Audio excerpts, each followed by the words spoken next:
Good morning, children. আজি আমি তোমালোকৰ কাৰণে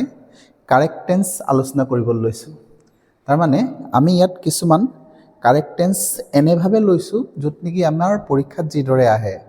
আমাৰ হাফ ইয়াৰলি পৰীক্ষাত যেনেকৈ আহিব বা ফাইনেল পৰীক্ষাত যেনেকৈ আহে, য'ত নেকি আমাক 4টা অপশ্যন দিয়া হয় আৰু সেই অপশ্যনবোৰে আমাক কনফিউজন কৰি দিয়ে। গতিকে সেই অপশ্যনবোৰ কেনেকৈনো আহিব পাৰে, যিখিনি MCQ টাইপত যিখিনি কাৰেক্ট টেন্স আহে, তেনেকৈ আমি আলোচনা কৰিবলৈ আগবাঢ়িছোঁ। ইয়াত আমি গোটেই কথাবোৰ তোমালোকে এনচাৰটোতো জানিবাই, লগতে সেইটোনো কেলেই হ'ল সেই কথাখিনি আমি লগতে আলোচনা কৰি যাম। চাওঁ আহা, প্ৰথম কুৱেশ্যনটো লৈছোঁ। প্ৰথমত কৈছে, if you had studied you dash, এই খালী ঠাই দিব পাৰে, কেতিয়াবা নিদিব পাৰে, ডাইৰেক্ট বেকেটত দিব পাৰে, কেতিয়াবা এইডোখৰত খালী ঠাই দি আমাক কেতিয়াবা শেষতো ভাৰ্বটো বেকেটত দিব পাৰে। গতিকে তোমালোকে তেনেকৈ চাই ল'বা, গুড মাৰ্কছ। কৈছে if you had studied hard you dash বেকেটৰ ভিতৰত অবটেইন গুড মাৰ্কছ। এতিয়া চোৱা, ইয়াত আমাৰ এনচাৰটো কি হ'ব? অপশ্যনবোৰ দিয়া আছে, would had obtain, will had obtain, would have obtained আৰু উড হেভ অবটেইন। গতিকে আমাৰ যিটো কাৰেক্ট টেন্স হ'ব সেইটো হ'ব C. C is the correct option, য'ত নেকি আমাৰ শুদ্ধ উত্তৰটো হ'ব উড হেভ অবটেইন। এতিয়া চাওঁ আহা, আমাৰ এই উড হেভ অবটেইননো কেলেই হ'ল? তাৰমানে আমি ইয়াত এই কথাটো এতিয়া চাই ল'ম যে আমাৰ এই উত্তৰটোনো কেলেই হ'ল। তোমালোকে সেইটো ক্ষেত্ৰত যদি চাবলৈ যোৱা, ইয়াত আমি এই বস্তুটো তোমালোকে চাব লাগিব, ইফ লগোৱা টাৰ্ম হেড ষ্টাডিড। ইয়াত চোৱা, এই যিটো ইফ লগাই থাকে সেইটো কয় আমাক কণ্ডিশ্যনেল টেন্স। আৰু কণ্ডিশ্যনেল টেন্সত কেইবাটাও ভাগৰ ভিতৰত আমি বিশেষকৈ 3টা ভাগ বেছিকৈ আলোচনা কৰোঁ। এটা প্ৰেজেণ্টত, এটা পাষ্টত আৰু এটা পেটাৰ্ণ আছে য'ত নেকি হেড ষ্টাডিড, তাৰমানে পাষ্ট পাৰফেক্টৰ লগত এইফালে উইল হেভ শব্দটোৰ লগত ভাৰ্বৰ PP ফৰ্ম আহে। এই কথাটো তোমালোকে মনত ৰাখিবা যে আমাৰ ইফ লগালে, ইফ লগাই পেলাই এটা পাষ্ট পাৰফেক্টৰ গঠন আছে, মানে য'ত নেকি হেড লগাই ভাৰ্বৰ PP ফৰ্ম আছে, তাৰ পিছত যদি আমাক ইডোখৰত আহে তেতিয়াহ'লে আমাৰ তাত আমি উইল হেভ বা উড হেভ, আমি উড হেভটো ল'ম, উইল হেভ নহয়, উড হেভ ল'ম। আৰু উড হেভ লৈ পেলাই যিটো ভাৰ্ব আছে সেইটোৰ আমি PP ফৰ্ম ল'ম। সেইকাৰণে আমাৰ ইয়াৰ কাৰেক্ট এনচাৰটো হ'ব উড হেভটো লৈ পেলাই ভাৰ্বৰ PP ফৰ্মটো ল'ম। আগবাঢ়িছোঁ 2 নম্বৰলৈ। 2 নম্বৰত কৈছে, প্লিজ ৱেইট মাই ফাদাৰ বেকেটৰ ভিতৰত দিছে কাম প্ৰেজেণ্টলি। এতিয়া ইয়াত আমাৰ অপশ্যনবোৰ দিছে যে উইল বি কামিং, বিটো দিছে উইল কাম, চি কামছ আৰু ডিটো দিছে ইজ কামিং। গতিকে এইখিনি অপশ্যনৰ ভিতৰত তোমালোকে ভাবি চাব পাৰা কোনটো অপশ্যন হ'ব। তোমালোকে প্ৰথমতে ভাবি চোৱা, তাৰপিছত আমি কথাটো আলোচনা কৰিম বা দেখাম। আমাৰ শুদ্ধ যিটো হ'ব সেইটো হৈছে ডি, ইজ কামিং। চাবা, ইয়াত আমাৰ কথাটো হয় যে এই যে প্ৰেজেণ্টলি শব্দটো দিয়া আছে, এই প্ৰেজেণ্টলি শব্দটোৱে কিন্তু কোনো ধৰণৰ ইণ্ডিকেশ্যন ইয়াত আমাক নকৰে। ইয়াত আমাক ডাইৰেক্টলি এই বাক্যটোৱে আমাক কৰে, please wait my father is coming. অৰ্থটো তেনেকৈ প্ৰকাশ হয়, তাৰমানে প্ৰেজেণ্ট কণ্টিনিউৱাছ টেন্সত, যে ইতিমধ্যে মোৰ দেউতা আহি আছে। ফিউচাৰ টেন্সৰ কথাটো প্ৰেজেণ্টত কোৱা হয়, যে আমি যেতিয়া কিছুমান কথাবোৰ এনেকৈ কওঁ যে কামটো ঠিক হ'বই, মই এতিয়ালৈকে স্কুললৈ যোৱা নাই কিন্তু মই স্কুলৰ কাৰণে ৰেডি হৈ আছোঁ। চ' কোনোবাই তই কি কৰি আছ? মই স্কুল গৈ আছোঁ বুলি কৈ দিব পাৰোঁ। তাৰমানে এতিয়ালৈকে তুমি ঘৰৰ পৰাই ওলোৱা নাই, বাট তুমি কৈ দিব পাৰা যে মই স্কুল গৈ আছোঁ। যে কাইলৈ ইয়াত মিনিষ্টাৰ আহিব, কাইলৈ আহিবহে, কিন্তু তুমি চিয়'ৰ কালি আহিব। গতিকে সেই যেতিয়া চিয়'ৰ থাকে, এচুৰেঞ্চ থাকে, তেতিয়া আমি ডাইৰেক্ট সেইটো কণ্টিনিউৱাছত কৈ দিব পাৰোঁ। কেনেকৈ ক'ব? যে মিনিষ্টাৰ কাইলৈ আহি আছে কণ্টিনিউৱাছ। ঠিক তেনেকৈ যে ৰ'বা, মোৰ দেউতা আহিবতো আমি কণ্টিনিউৱাছ টেন্সত কওঁ, মাই ফাদাৰ ইজ কামিং। গতিকে ইয়াত আমাৰ সেইটো কাৰেক্ট টেন্স হ'ব ডি অপশ্যনটো, ইজ কামিং। আগবাঢ়িছোঁ 3 নম্বৰত কৈছে যে the child sleep for an hour. ইয়াত আমাৰ অপশ্যনবোৰ দিছে ইজ শ্লিপিং, বিটো দিছে ৱাজ শ্লিপিং, চিটো দিছে হেজ বিন শ্লিপিং আৰু ডিটো দিছে হেভ বিন শ্লিপিং। গতিকে আমাৰ কনফিউজনটো আহিয়ে গৈ আছে। গতিকে শুদ্ধ উত্তৰটো কি হ'ব চাই লওঁ। শুদ্ধ উত্তৰটো হ'ব চিটো, যিটো নেকি দিয়া হৈছে হেজ বিন শ্লিপিং। এতিয়া তোমালোকে এই কথাটো আকৌ কেনেকৈ জানিবা মই অলপ বুজাই দিছোঁ এইটো এটা keyword for an hour since 2 hours since Monday since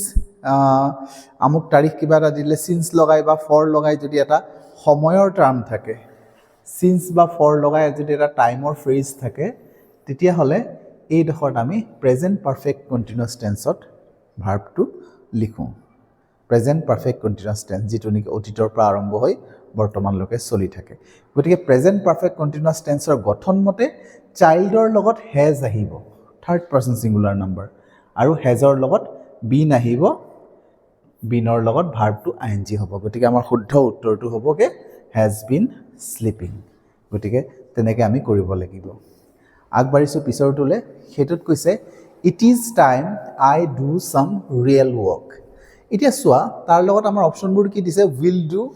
বিটো দিছে ডু চিটো দিছে ডিড আৰু ডিটো দিছে এম ডুইং মানে আই এম ডুইং চ' ইয়াত আমাৰ শুদ্ধ উত্তৰটো কি হ'ব চাই লওঁচোন আহা শুদ্ধ উত্তৰটো হ'ব চি অপশ্যনটো যাৰ নেকি যিটো নেকি দিয়া আছে ডিড এতিয়া এই ডিডটোনো কেলৈ হ'ল তোমালোকে ইয়াত এটা মনত ৰাখিবলগীয়া কথা এই ফ্ৰেজটো মনত ৰাখিবা this is call N conditional phrase এইটো এটা কণ্ডিশ্যনেল ফ্ৰেজ আৰু তোমালোকে এটা কথা যদি মনত ৰাখা তেতিয়াহ'লে গোটেই জীৱন তোমালোকে এটা কথা এটা ধৰণৰ টেন্স কৰিব পাৰিবা সেইটো হৈছে ইট ইজ টাইম এইটো এটা ফ্ৰেজ ইট ইজ টাইমৰ লগত যদি কোনো এটা ভাৰ্ব দিয়া থাকে তেতিয়া জানিবা সদায় সেই ভাৰ্বটোৰ পাষ্ট ফৰ্ম হ'ব ইয়াত কোনো ব্যতিক্ৰম নহয়গৈ গতিকে তোমালোকে যেতিয়াই দেখিবা ইট ইজ টাইম লিখিছে তেতিয়া যিটো ব্ৰেকেটৰ ভিতৰত যিটো ভাৰ্ব দিছে সেই ভাৰ্বৰ পাষ্ট ফৰ্মটো কৰি দিবা যেতিয়াই যেনেকুৱাই থাকক ইট ইজ টাইম আছে যদি গো থাকিলে ৱেণ্ট হ'ব যদি আমাক দিছে শ্লিপ তেতিয়া শ্লেপ্ট হ'ব তেতিয়া হোমৱৰ্ক থাকিলে হোমৱৰ্কড হ'ব চ' যেনেকৈ দিয়া ফিনিছ থাকিলে ফিনিছড হ'ব যিয়ে দি দিয়ক সেইটো ভাৰ্বটো আমাৰ ছেকেণ্ড ফৰ্মত লিখি দিলেই হৈ যায়গৈ ইট ইজ টাইমটো যদি থাকে ইয়াত এইটোৱে এটা ষ্টেণ্ডাৰ্ড প্ৰচিডিউৰ কৰাৰ গতিকে ইয়াত কোনো ব্যতিক্ৰম নাই এইটো তোমালোকে বৰ সহজতে কৰিব পাৰিবা আগবাঢ়িছোঁ 5 নম্বৰটোত দিছে when he came I dash work in the garden এই work শব্দটো যিটো ভাৰ্ব সেইটো আমাক ব্ৰেকেটৰ ভিতৰত দিছে এতিয়া আমাক কি কৈছে ইয়াত আমাৰ যিটো অপশ্যনবোৰ দিছে সেই অপশ্যনবোৰ আছে তোমাৰ worked তাৰপিছত দিছে was working তাৰপিছত দিছে was worked আৰু ডি নম্বৰটো দিছে I have been working আইটো অলৰেডি তাত আছে ইয়াত আমাৰ আইটো আকৌ ৰিপিট কৰিব নালাগে have been working এটা শুদ্ধ উত্তৰটো কি হয় চাওঁচোন আমাৰ শুদ্ধ উত্তৰটো হ'ব was working গতিকে ইয়াত এই was workingটোনো কেলৈ হ'ল এতিয়া চাবা মই তোমালোকক যেতিয়া কাৰেক্ট টেন্স শিকাই আছিলোঁ তেতিয়া আমি এটা কথা আলোচনা কৰিছিলোঁ যে when আৰু while এটা কিৱৰ্ডৰ এটা পেটাৰ্ণ আছে কেতিয়াবা when থাকে কেতিয়াবা while থাকে চ' when বা whileৰ লগত যদি তুমি ভাৰ্ব এটাও পাইছা সেইটো হৈছে পাষ্ট টেন্সৰ তেতিয়াহ'লে সেই দুটা কম্বিনেশ্যন যদি মিলে তেতিয়াহ'লে পাষ্ট কণ্টিনিউয়াছত হয় গতিকে তোমালোকে দেখিছা when আছে আৰু পাষ্ট টেন্সৰ ভাৰ্ব আছে যদি তেতিয়াহ'লে সেইটো পাষ্ট কণ্টিনিউয়াছ টেন্সত হ'ব পাষ্ট কণ্টিনিউয়াছ টেন্সত কেনেকৈ হ'ব ছাবজেক্টৰ পিছত ভাৰ্ব বি ভাৰ্ব লাগিব বি ভাৰ্ব পাষ্টত হ'ব was এইটো নহয় was working B2 so' was আহিব আৰু তাৰপিছত ভাৰ্বৰ লগত ING আহিব গতিকে সেইটো হ'ব আমাৰ পাষ্ট কণ্টিনিউয়াছত কৰাটো গতিকে আমাৰ শুদ্ধ উত্তৰটো হ'ব was working কেলৈ হ'ব কাৰণ এইটো যেতিয়া থাকে তেতিয়াহ'লে আমাৰ এই কম্বিনেশ্যনটো যেতিয়া থাকে কিৱৰ্ডৰ তেতিয়াহ'লে আমাৰ পাষ্ট কণ্টিনিউয়াছ টেন্সত লিখা হয় গতিকে পাষ্ট কণ্টিনিউয়াছ টেন্সত গঠন মতে আমাৰ এই দুটা আহিব was working আগবাঢ়িছোঁ 6 নম্বৰটোলৈ the telephone ring for 5 minutes but there was no reply ইয়াত কৈছে telephone ring for 5 minutes but there was no reply এতিয়া ইয়াৰ অপশ্যনবোৰ দিছে was ringing বিটো দিছে had been ringing চিটো দিছে had ringing আৰু ডিটো দিছে have been ringing চ' আমি কোনটো শুদ্ধ উত্তৰ ল'ম শুদ্ধ উত্তৰটো হ'বগৈ আমাৰ B2 have had been ringing. এইটো অলপ ক্ৰিটিকেল নিচিনা আছে কাৰণ তোমালোকে চোৱা বেছিভাগ ষ্টুডেণ্টে এই যে ফৰ আছে অলপ আগতে যে আমি আলোচনা কৰিছিলোঁ ফৰ লগাই পেলাই সময়ৰ এটা ফ্ৰেজ আছে টাইম ফ্ৰেজ এটা আছে হা ফৰ বা সিন্স লগাই টাইম ফ্ৰেজ এটা থাকিলে আমি সাধাৰণতে শিকাওঁ যে তোমালোকে সেইটো প্ৰেজেণ্ট পাৰফেক্ট কণ্টিনিউৱাছ টেন্সত লিখিবা সো সেইটো মতে কি হয়গে হেজ বিন ৰিংগিং টু আমি বেছিকৈ ষ্টুডেণ্টে আমাক এইটো কৰিবলৈ ক'ব যে হেজ বিন ৰিংগিং হ'ব সেইটোৱে আহিব মাইণ্ডত কিন্তু লক্ষ্য কৰিবা আমি যদি পাষ্ট পাৰফেক্ট কণ্টিনিউৱাছ টেন্সৰ বিষয়ে আলোচনা কৰোঁ পাষ্ট পাৰফেক্ট কণ্টিনিউৱাছ টেন্সত কি হয়গে এই এটা ঘটনা কণ্টিনিউৱাছলি ঘটি থাকি পাছত আৰু এটা ঘটনা হৈ যায় দেয়াৰ ৱাজ ন' ৰিপ্লাই মানে এটা ঘটনা একেৰাহে চলি থাকি পিছত অন্য এটা ঘটনা ঘটে সেইটো যদি হয় তাৰমানে এইটো হৈছে টেলিফোন ৰিংটো বাজি আছিল কিন্তু ৰিপ্লাই নাহিলে মানে বাজি তাৰপিছত টেলিফোন ৰিংটো বজাটো বন্ধ হৈ গ'ল গতিকে ঘটনাটো সলনি হৈ গ'লগৈ যেতিয়া ঘটনাটো একেটা ঘটনা ঘটি বেলেগ এটা ঘটনা আহি যায় তেতিয়া আমি সেইটো পাষ্ট পাৰফেক্ট কণ্টিনিউৱাছৰ টেন্সত লিখোঁ গতিকে খুব কম ষ্টুডেণ্টে যিসকল খুব বেছি এক্সপাৰ্ট তেওঁলোকেহে এই এনেধৰণৰ আনচাৰটোত এপ্ৰ'চ কৰিব কাৰণ সেই কনচেপ্টটো তেখেতৰ ক্লিয়াৰ হ'ব লাগিব পাষ্ট পাৰফেক্ট কণ্টিনিউৱাছ টেন্সৰ গঠনৰ বা তাৰ ব্যৱহাৰৰ কথাটো তোমালোকে ভালকৈ জানিব লাগিব যে পাষ্ট পাৰফেক্ট টেন্সত কি হয় কণ্টিনিউ ঘটনা এটা অতীতত ঘটি থাকিব লাগিব আৰু ঘটি লৈ সেই ঘটনাটো শেষ হৈ পিনে বেলেগ এটা ঘটনা ঘটিব লাগিব যেনেকৈ আমি কথাটো কওঁ যে ইলেক্ট্ৰিচিটিৰ বাল্ব ব্যৱহাৰ হোৱাৰ আগত আমি চাকি বাতি জ্বলাই আছিলোঁ সো এটা ঘটনা হ'ল যে চাকি বাতি জ্বলাই আমি চলি আছিলোঁ তাৰ পিছত ইলেক্ট্ৰিচিটি বাল্ব আহিলে গতিকে ঘটনাটো সলনি হৈ গ'ল একেটা ঘটনা চলি আছিলে যে মানুহজন মৃত্যুৰ আগৰলৈকে চাকৰি কৰি আছিলে গতিকে চাকৰি কৰি থকাটো গোটেই লাইফটো চলি থাকিলে কিন্তু তাৰপিছত মৃত্যু হৈ গ'ল গতিকে যেতিয়া মৃত্যু হৈ গ'ল তেতিয়া ঘটনাটো সলনি হৈ গ'ল একেৰাহে চলি থকা ঘটনাটো সলনি হৈ গ'ল সো তেনেকুৱা ধৰণৰ ঘটনা আমি পাষ্ট পাৰফেক্ট কণ্টিনিউৱাছ টেন্সত লিখোঁ তোমালোকে এই বিষয়ে অলপ সবিশেষ জানি ল'বা সুবিধা হ'ব আগবাঢ়িছোঁ 7 নম্বৰটোলৈ যে I were a coat as it is cold now ইয়াত আমাৰ অপশ্যনবোৰ দিছে আই ৱাজ ৱেৰিং বিটো দিছে এম ৱেৰিং চিটো দিছে ৱৰ আৰু ডিটো দিছে উইল ৱেৰ সো এই চাৰিটা অপশ্যনৰ ভিতৰত যিটো নেকি আমাৰ শুদ্ধ অপশ্যন কি হ'ব সেইটো বিচাৰি উলিয়াব লাগে এতিয়া চোৱা ইয়াত যদি আমি চিম্পলি চাবলৈ যাওঁ বৰ জটিলভাৱে নাচাই পেলাই আমি যদি চিম্পলি চাবলৈ যাওঁ প্ৰথমতে আমি উত্তৰটো চাই লওঁচোন তাৰপিছত আলোচনা কৰিম ইয়াৰ উত্তৰটো হৈছে এম ৱেৰিং তাৰমানে বিটো ইয়াৰ শুদ্ধ উত্তৰ এম ৱেৰিং এই বি নাম্বাৰটো শুদ্ধ উত্তৰ তাৰমানে এম ৱেৰিং বুলি ক'লে আই এম ৱেৰিং মানে ক'লে এইটো প্ৰেজেণ্ট কণ্টিনিউৱাছ টেন্স গতিকে খুব সহজতে আমি চাওঁ এই নাও শব্দটো থাকিলে সাধাৰণতে আমি প্ৰেজেণ্ট কণ্টিনিউৱাছ টেন্সত লিখোঁ আৰু এইটো স্পষ্ট ওলাই আছে কেলে যে এজ ইট ইজ কোল্ড নাও এতিয়া ঠাণ্ডা সেইকাৰণে মই এটা যে মানে কোট এটা পিন্ধি আছোঁ মই কোট এটা পিন্ধি আছোঁ কাৰণ এতিয়া ঠাণ্ডা পিন্ধি আছোঁ শব্দটোৱে আমাক বুজাই আছে যে কণ্টিনিউৱাছ টেন্স সেইটোও বুজায় আৰু নাও থাকিলে সাধাৰণতে আমি প্ৰেজেণ্ট কণ্টিনিউৱাছ টেন্সটো ব্যৱহাৰ কৰোঁ খুব চিম্পল এটা আছিলে আগবাঢ়িছোঁ 8 নম্বৰলৈ 8 নম্বৰত সুধিছে হি ছেড ডেট হি পাৰফৰ্ম হিজ ডিউটি এতিয়া চোৱা এইটো আমাৰ এক এ নম্বৰ অপশ্যন দিছে ৱাজ পাৰফৰ্মিং বিটো দিছে পাৰফৰ্ম চিটো দিছে হেজ পাৰফৰ্ম ডিটো দিছে হেড পাৰফৰ্ম শুদ্ধ উত্তৰটো কি হ'ব চাওঁ আহা শুদ্ধ উত্তৰটো হ'ব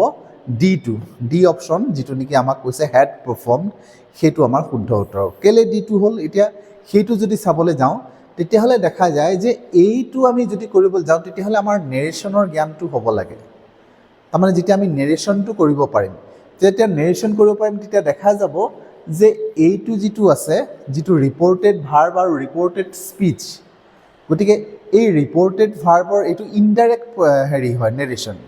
যদি ডাইৰেক্ট নেৰেশ্যন হোৱা হ'লে তেতিয়াহ'লে he said that I perform I have perform বুলি ক'লেহেঁতেন সেইটো বুজি পাব লাগিব মাই ডিউটি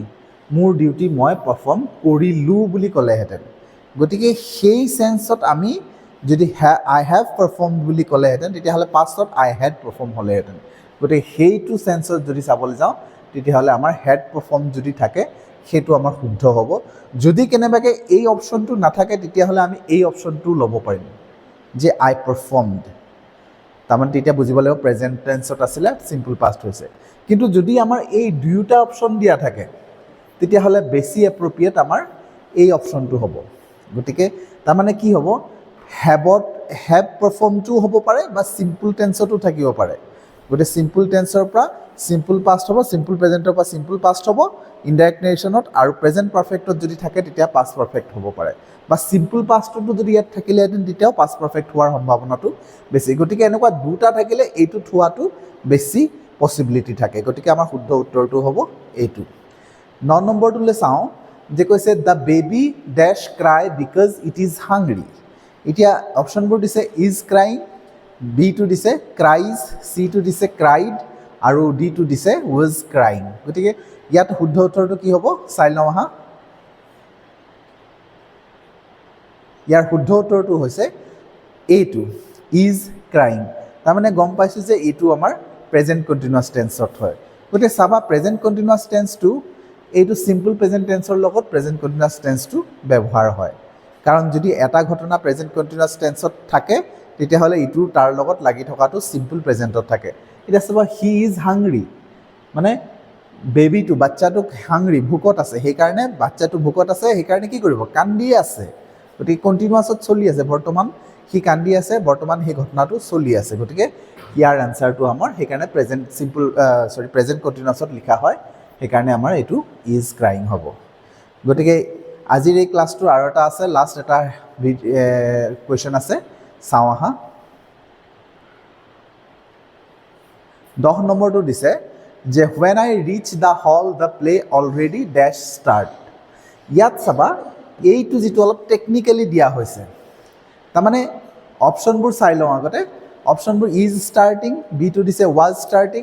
চিটো দিছে ষ্টাৰ্টেড আৰু ডিটো দিছে হেড ষ্টাৰ্টেড চাবা ইয়াত এটা টেকনিক খটাইছে হুৱেন আছে তোমালোকে যেতিয়া আগতে চাই লওঁ বাৰু কেলে কি হয়গৈ শুদ্ধ উত্তৰটো ইয়াৰ শুদ্ধ উত্তৰটো হ'বগৈ হেড ষ্টাৰ্টেড তাৰমানে ডিটো হ'ব তাৰমানে হেড ষ্টাৰ্টেড হোৱা মানে কি বুজিলা যে এইটো পাষ্ট পাৰফেক্ট টেন্সত হ'ব কিন্তু তোমালোকক এইটো টেকনিকেলি দিয়া হৈছে কুৱেশ্যনটো এনেকৈ দিয়া হৈছে য'ত নেকি তোমাক হুৱেন আছে আৰু ভাৰ্বৰ পাষ্ট ফৰ্মৰ এটা ভাৰ্ব আছে চিম্পলি বেছিভাগ ষ্টুডেণ্টে পাষ্ট কণ্টিনিউৱাছত কৰিবলৈ যাব কাৰণ বেছিভাগ একদম স্পষ্টভাৱে যদি আমি কিৱৰ্ডখিনি ফ'ল' কৰোঁ মই নিজেই শিকাওঁ যে পাষ্ট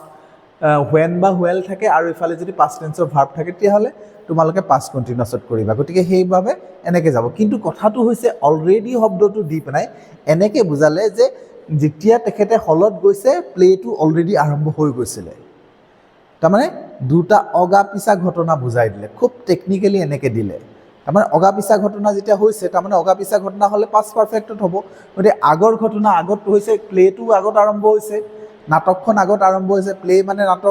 নাটকখন আগত আৰম্ভ হৈছে তাৰপিছত সি গৈ পাইছে হলটোত গতিকে আগত যিটো আৰম্ভ হ'ব যিটো ঘটনা আগত ঘটিব সেইটো ঘটনাৰ লগত পাষ্ট পাৰফেক্ট হ'বগৈ গতিকে আমাৰ এইটো হ'ব কাৰেক্ট অপশ্যন তোমালোকে সেইকাৰণে এই ভিডিঅ'খিনিৰ অলপ এনালাইজ কৰিবা আৰু তেনেকুৱা ধৰণৰ অপশ্যনবোৰ উলিয়াই ল'বা তেতিয়া কৰিবলৈ তোমালোকৰ সহজ হ'ব বৰ সহজতে ঠগিব নোৱাৰে কাৰণ যেতিয়া তোমালোকক কিছুমান টাফ এক্সামিনেশ্যন 9-10ৰ নিচিনা যিটো এক্সামিনেশ্যন বহিবলৈ যাব তেতিয়া তোমালোকক খুব চিলেক্টিভ কিছুমান টান কিছুমান দিব য'ত নেকি তুমি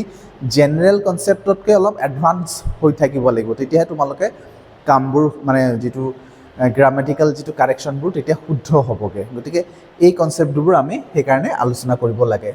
গতিকে ইয়াতে আমি আজিলৈ আমি ইয়াতে সামৰিছোঁ 10টা লৈছোঁ আৰু ইয়াৰ পিছতো আমি আৰু কিছুমান কাৰেক্ট টেন্স হওক বা বেলেগ কিছুমান গ্ৰামেটিকেল কনচেপ্টৰ ওপৰত আমি আলোচনা কৰি থাকিম তোমালোকে ভিডিঅ'সমূহ চাই থাকিবা আজিৰ কাৰণে থেংক ইউ